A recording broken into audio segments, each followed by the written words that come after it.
1 month before total ban on plastic bags.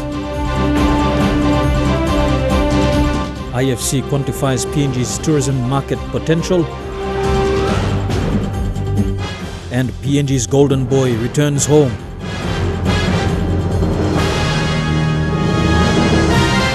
This is the National EMTV News with Mary Bertulo. A very good evening. Thank you for joining us for Monday's news.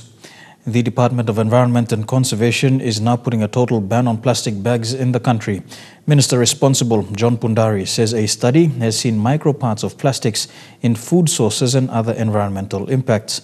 Minister Pundari says importers and makers of plastic bags are given a month to discuss with the responsible department for any queries. In 2014, a plastic ban policy was announced by the Environment and Conservation Department.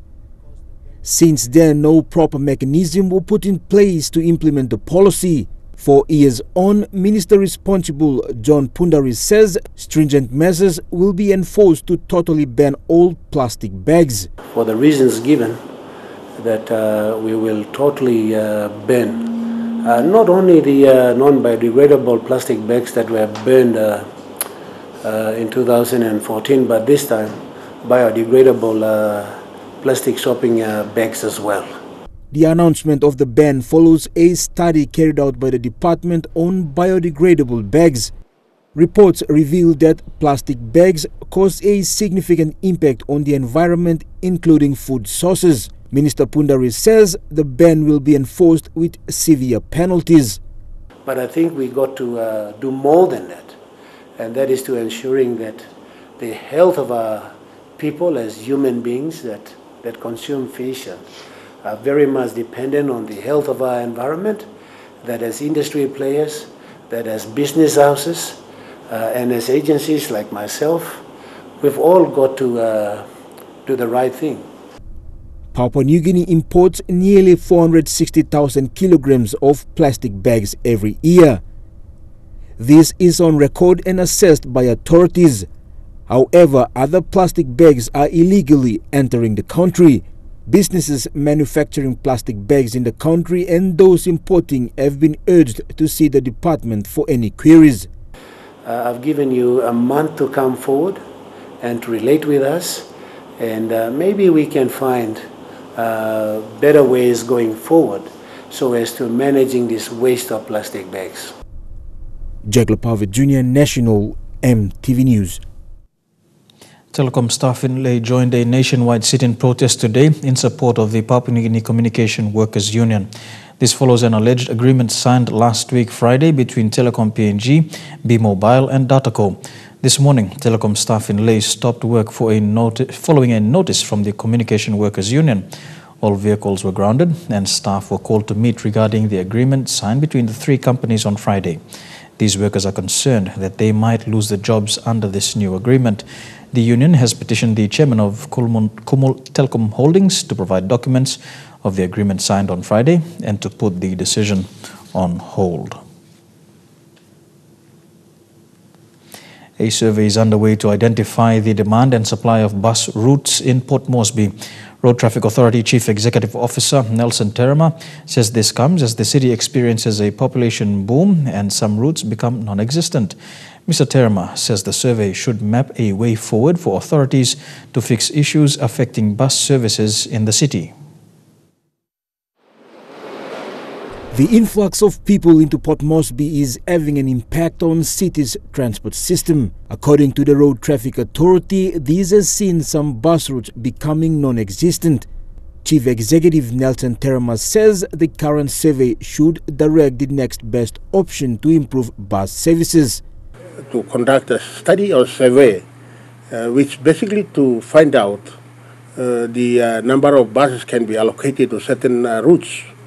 The expansion of housing estates and new settlements on the fringes of the city has also seen new routes created within the last 3 years. Mr. Terema says the demand and supply of bus services in the city is changing.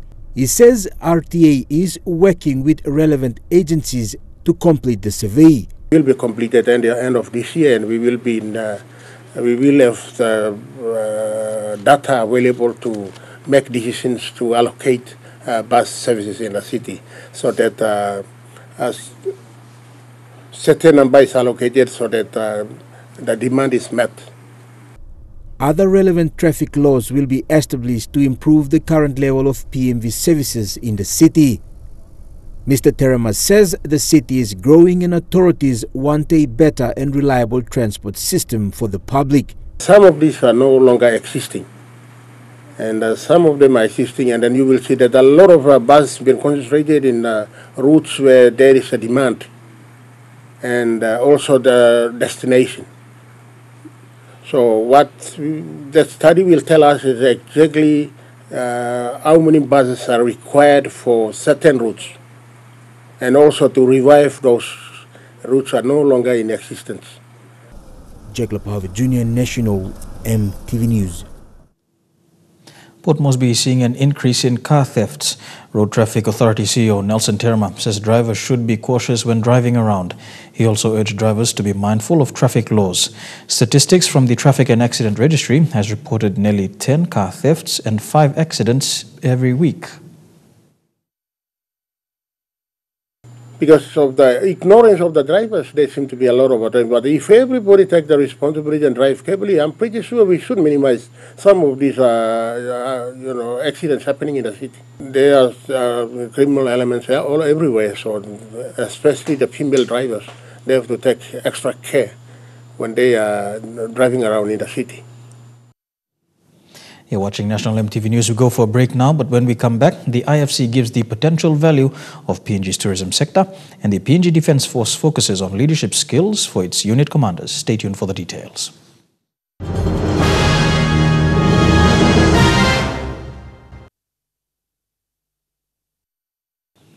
Welcome back to the news.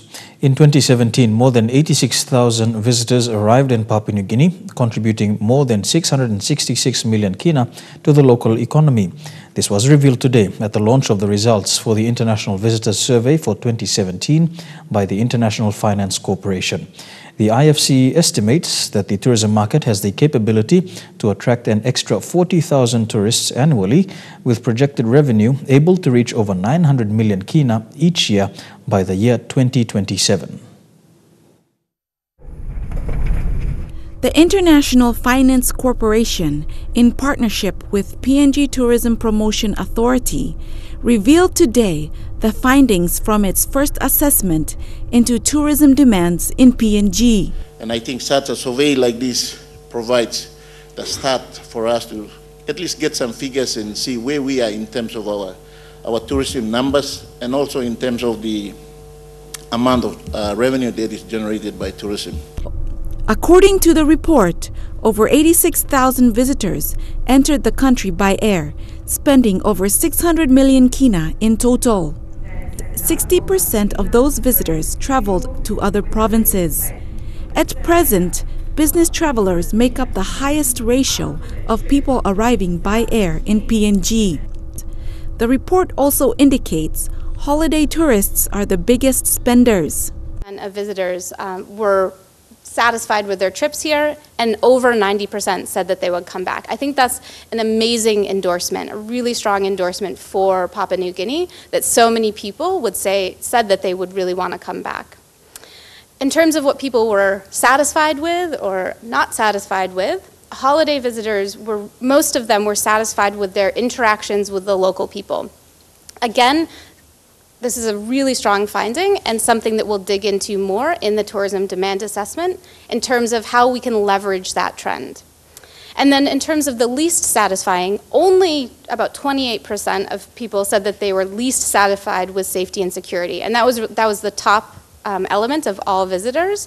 From those surveyed, 72% of visitors were satisfied, with 92% of visitors eager to return to the country. For growing that benefit is huge. So we know that 60% of travellers go to provinces across Papua New Guinea, and then when we drill down to which particular provinces, each one gets around, on average, around 20%, with the islands and the Mamasa region as the most popular after coming to Port Moresby. While there are positives, the report also indicates that there is a holiday market gap, with the industry not having much product diversity. Tourism arrivals, working with both the government and the private sector.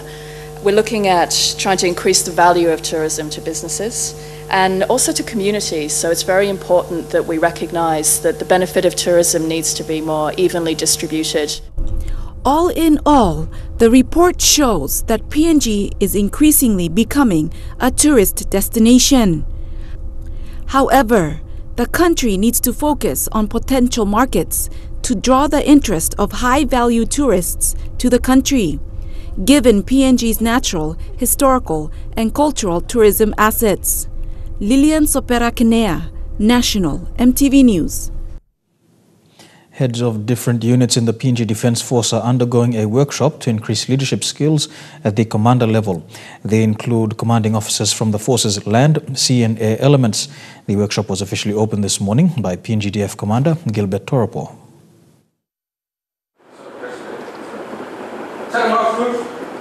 This leadership development workshop targets principles set out by Commander Toropo in 2014. Despite the different areas of operation, those assuming positions of unit commanders are expected to possess high leadership qualities. They include commanding officers from the 2 naval bases, Air Transport Wing, the Engineering Battalion, and the 2 infantry battalions. Started at the very senior level, but the objective is to work down from senior level, but also work bottom up from junior NCOs and other ranks level, so that every levels of command go through the leadership framework, so that when they are deployed or when they are conducting any operational activities, everyone takes a responsibility and makes a decision. This workshop aims to improve and develop stronger leaderships at all levels of command within the PNGDF. The first leadership workshop was held in 2015. This has paved the way for discussions on establishing a leadership institution within the PNGDF. We may have aircrafts, we may have ships, but we have people to drive that. And when they are motivated because they are properly develop the leadership at all levels, then we can achieve results. So that is the reason behind the establishment. And so in 2015, when we ran the first workshop, all the senior defense organization established what we called the foundation document, which is the Laloki Accord. Now that a framework is in place, the PNGDF commander says the challenge is on the implementation aspect of it. Commander Toropo says the force is working on developing young leaders. He says this may take years, but it is a step closer to establishing a well-disciplined military. Strong leadership in the Defence Force, and that's where we're starting, and this is our first course, and I'm proud that it's kicking off very successfully up here. The workshop is being conducted with assistance from the New Zealand Defence Force. Thakla Gunga, National EMTV News. The University of Goroka officially received the keys to a building to start its distance learning program in Lae. The university's Pro-Vice Chancellor for Academic Research and Innovation, Teng Waninga, said the centre will give Maraba students the chance to have access to courses offered by the University of Goroka. This centre will provide full courses, including the university's Christmas vacation courses, for those who have attained degrees in other universities and would like to teach. The students will graduate after 2 years with a postgraduate diploma in education. The university's Pro-Vice Chancellor, Teng Waninga, said after completing their studies, the university will issue them with license to teach in high schools. Leadership and Management, Bachelor in Leadership and Management for high schools, primary school headmasters. We we're still currently running, that Ellen is running. We will continue to do that, and then we are trying to make this into offering a master's in leadership and management through this center. So that's for 7 teachers. We've done, I've got a bachelor's already. A MOU was signed between the University of Goroka and the Morobe provincial government in February as a partnership program to improve the qualification of teachers from elementary, primary and secondary school level. This is part of the provincial government's initiative of reform education to ensure all teachers have the qualification to engage in such institutions like UOG. We have engaged the University of Goroka to be our major partner to run the courses that is the relevant to diploma, bachelor or the master's or the postgraduate level. There will be 3 officers working on behalf of the university at the UOG campus in Lae, here at the Special Education School. The university has paid a rental fee of 12,000 kina for a year to use this building until they find a new place. Mr. Waninga said the university staff will travel to Lae and back to conduct classes for each programs offered. The arrangement we have agreed with the provincial government, Morobe provincial government, they will be on secondment. The Morobe provincial government will look for positions and put them. And then when our agreement is over, we will advertise those positions and they will come under part of UOG staff. And we'll be paying them after our agreement is done and when we establish the positions here. Julie Badui Owa, National EMTV News, Lae. Yeah, with Monday's news, we'll be back shortly to take a look at stories making headlines overseas. Stay tuned.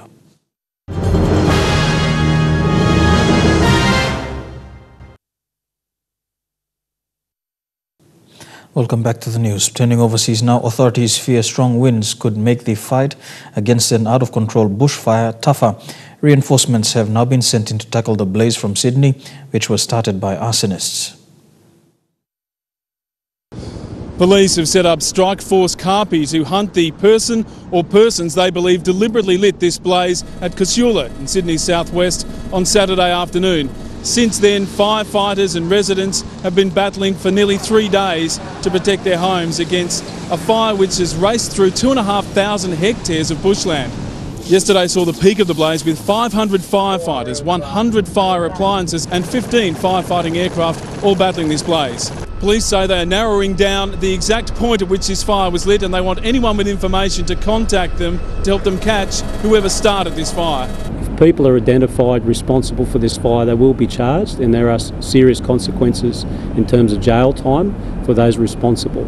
Exhausted firefighters have been working all through the night backburning to protect houses, and they say today the alert level has been downgraded to advice from watch and act. But again, winds picking up this afternoon, everyone here still on high alert for a sudden change, a sudden shift, and homes to be under threat again. We've got another 15 aircraft again on this fire today, so it still is a very dynamic fire ground, it's still a very active fire ground, which is why we want everybody to remain vigilant. As you can imagine, residents we've spoken to today who've had a sleepless couple of nights protecting their homes are furious at the thought that anyone could have deliberately lit this blaze. Despite the cooling temperatures and all the backburning done, it's going to be at least another 24, probably more like 48 hours before the Rural Fire Service gives everyone the all clear from what has been a very late summer, autumn fire threat. Remarkably, there's been no loss of life, no serious injury and no properties lost. An outcome the Rural Fire Service puts down to the wonderful response from the community who put in place their bushfire emergency plans. Donald Trump's administration has warned Russia it will impose new sanctions as punishment for Moscow's support of the Assad government. It's the latest sign of deteriorating relations after a US airstrike on a chemical weapons facility in Syria over the weekend. The smoke has cleared on the US-led airstrikes, the impact clear from above. President Trump repeated today the raid was perfect and in a tweet defended his description of the strike as mission accomplished. It is such a great military term. It should be brought back. Use often, he wrote. This chemical research centre was destroyed by 76 missiles. Syria denies it produced or used poison gas, claiming it was a production facility for medicines. But a defector from Syria's chemical program says there are poison stocks in scattered warehouses. The airstrikes were limited, he says. Syria can still produce more and use them. The US now plans to punish Russian companies. You will see that Russian sanctions will be coming down.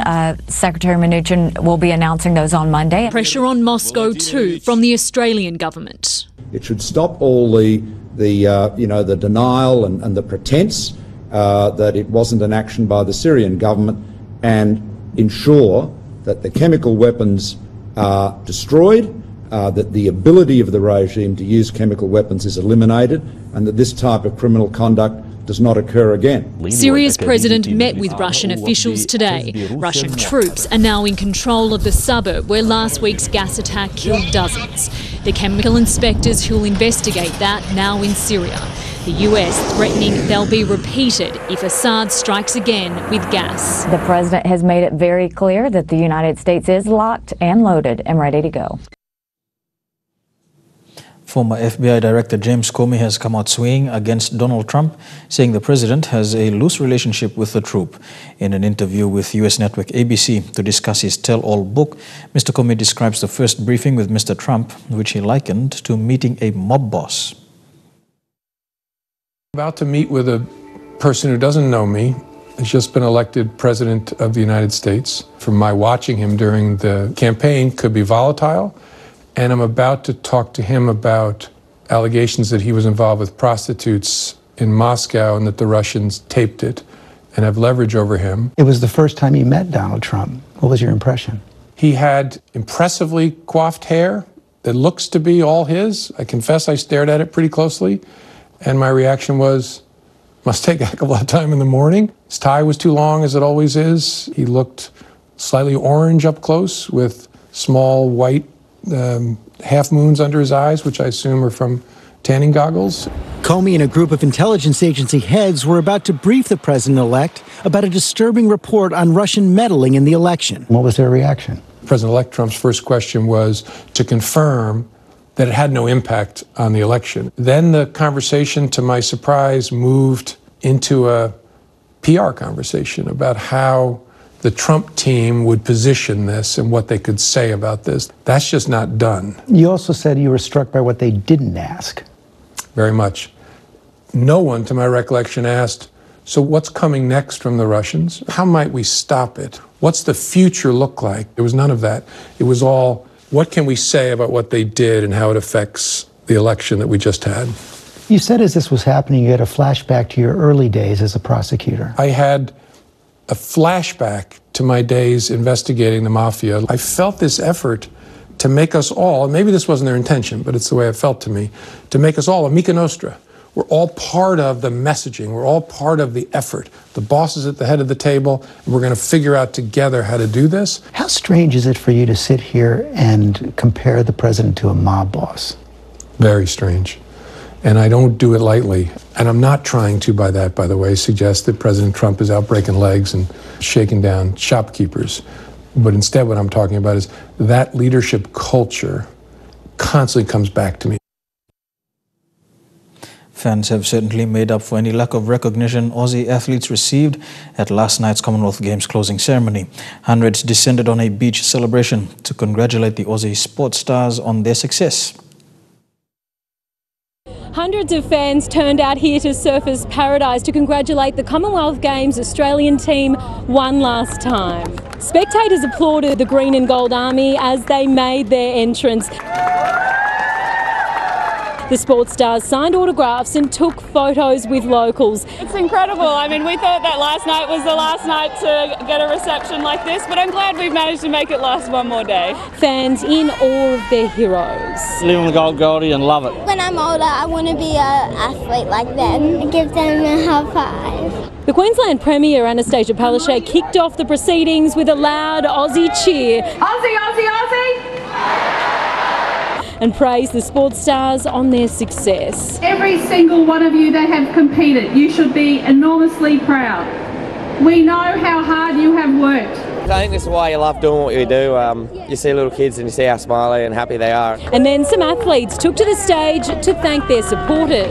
Spectators have been great and the volunteers have been fantastic. Every volunteer's got a massive smile on their face. I know in my races I can hear them the entire time, so for me it was fantastic. Yesterday we were watching the marathon. I sat there and I said, gee, I'm sad it's actually over. Well, this marks the official end of the 2018 Gold Coast Games. The memories made here in this city are sure to be remembered forever. Here with National EMTV News, we have Trukai Sports up next. We'll bring you the heroes welcome accorded to champion PNG weightlifter Stephen Curry and the rest of Team PNG upon their arrival back home today. That's after these messages. Stay tuned.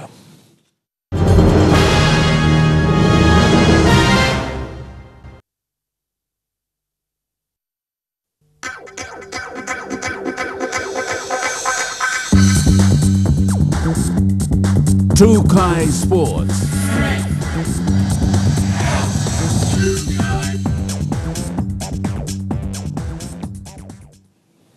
Welcome to Trukai Sports. 2018 Gold Coast Commonwealth Games medalists Stephen Curry, Dick Katoa and Morea Baru were given a hero's welcome along with Team PNG at the Jacksons International Airport in Port Moresby today. Commonwealth Games back-to-back gold medalist Stephen Curry was flanked by silver medalist Dick Katoa and Morea Baru on a motorcade around the city, eventually ending the tour at their home in the golden village of Hanobara.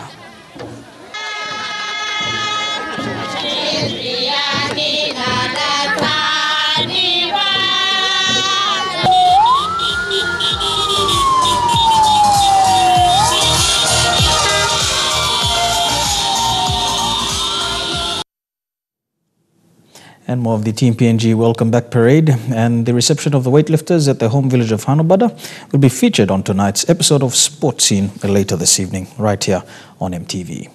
Stephen Curry's former coach Douglas Meyer says while weightlifting is not a spectator sport like rugby league, athletes are only given incentives for events that occur after a few years. He says incentives should be given to up-and-coming athletes, especially when they start representing the country.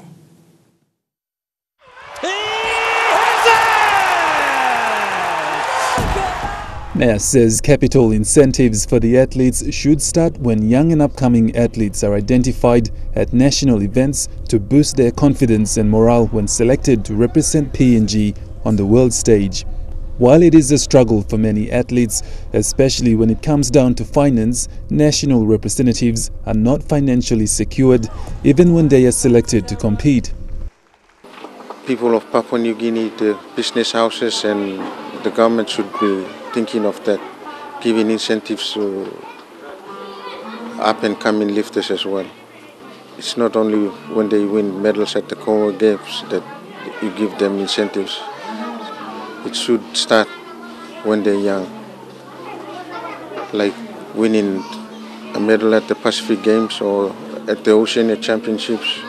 This would really push and then build some special institute where the top athletes could train and eat and sleep and train only, instead of us sending them overseas to train.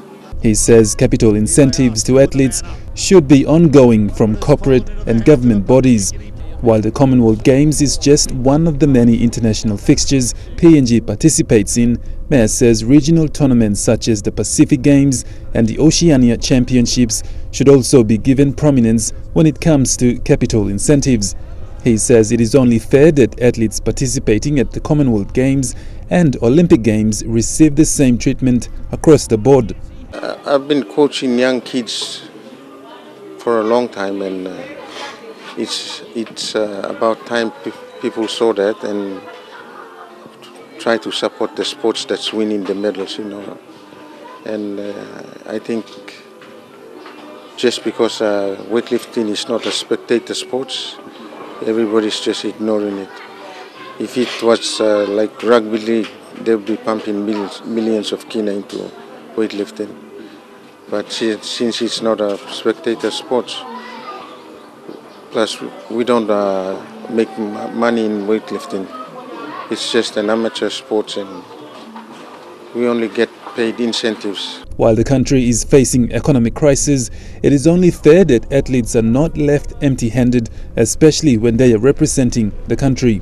Most of the athletes who just returned today from the 2018 Commonwealth Games on the Gold Coast, Australia, will go back to training in preparations for the 2019 Pacific Games, Oceania Championships, Youth Olympic Games and the 2020 Olympics. Godwin Eki, National, EMTV Sports. To rugby league now, and after round 6 of the Queensland Intra-Super Cup, the SPPNG Hunters sit on 10th place. So far, the Hunters have had 2 wins and 4 losses.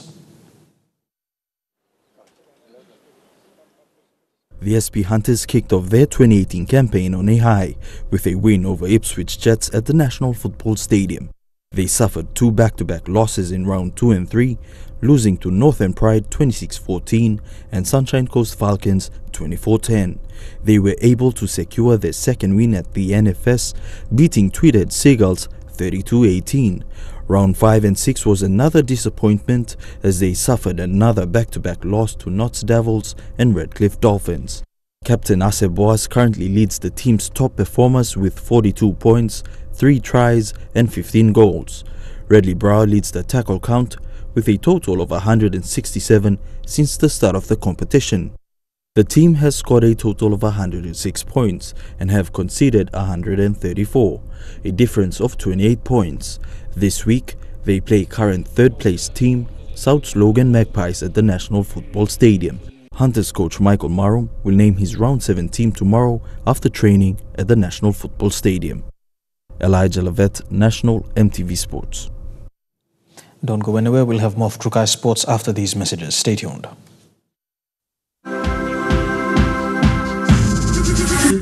Trukai Sports.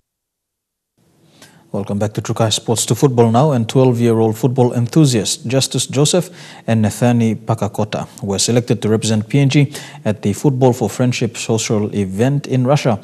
The duo will make up part of 32 international teams joined by footballers from around the world in Moscow. The program aims to develop youth footballers while promoting a healthy lifestyle, as well as endorsing tolerance, open-mindedness and respect of culture and nationalities.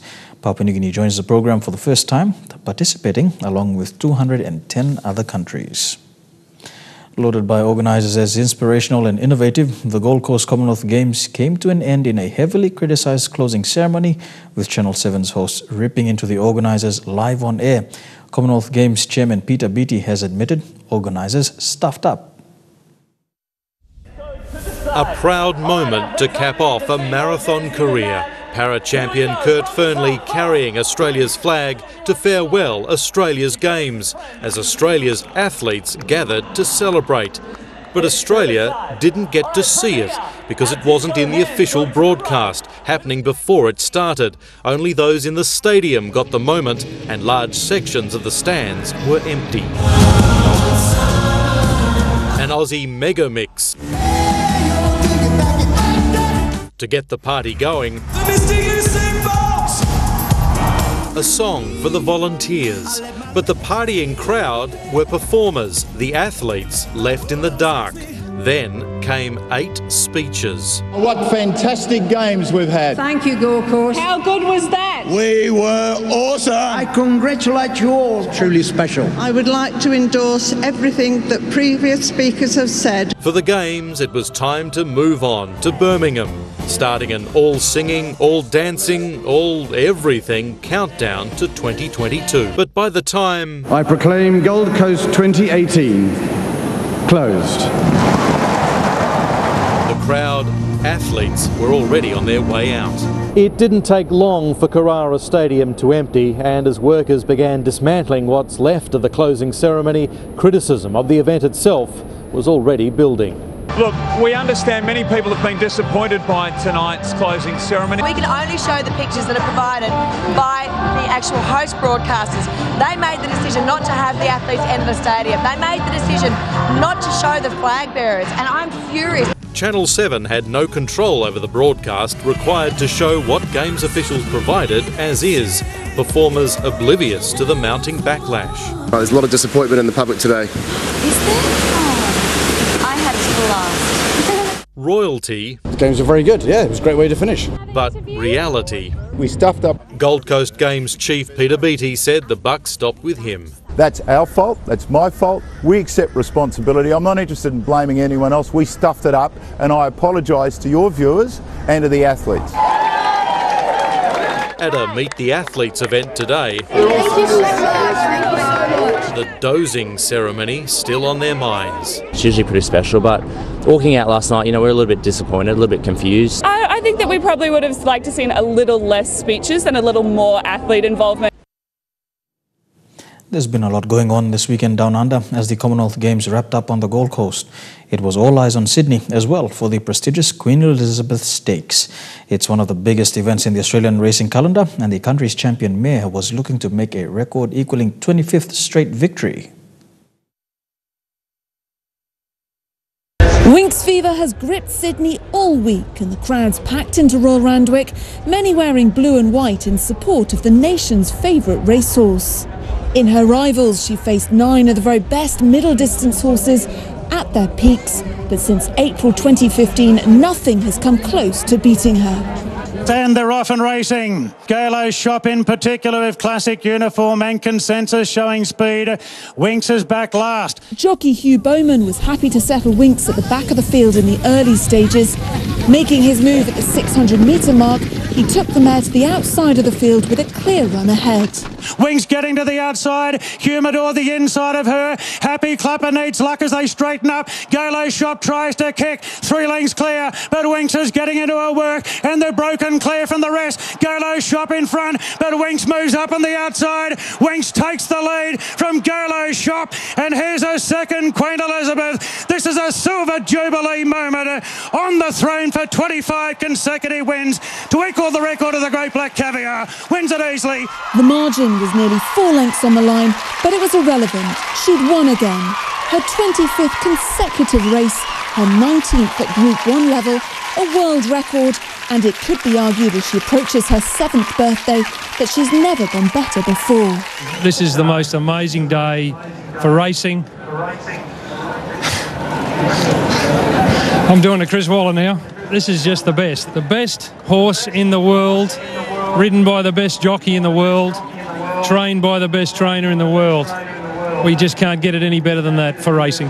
The win takes her career earnings to over $14.5 million, and the debate continues to whether she could be the best racehorse ever seen. She'll now have a break before returning in October, looking to land a record-breaking 4th Cox Plate at Moonee Valley. And from the turf to the surf, some surfers had a dream weekend in South Australia thanks to wild weather, generating big seas. One perched himself on the edge of a jetty and waited for just the right moment to leap in, but it didn't quite go to plan.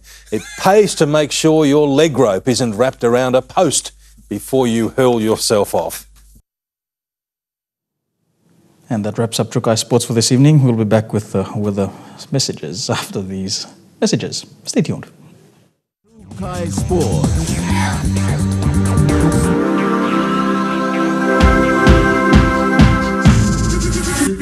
Trukai Sports.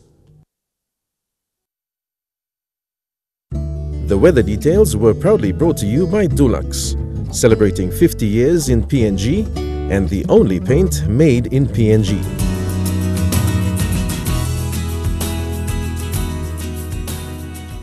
Now, unfortunately, we don't have the weather information for you this evening as the operational staff of the National Weather Service continue their industrial action. We hope to bring you some weather details in the bulletin tomorrow. Now, before we go, we recap our top stories again. 1 month before total ban on plastic bags in PNG, IFC quantifies PNG's tourism market potential, and heroes welcome for Team PNG as they return home from the Commonwealth Games. And that's the news, sport and weather for today, Monday the 16th of April 2018. On behalf of the news team, pleasant viewing. Good night.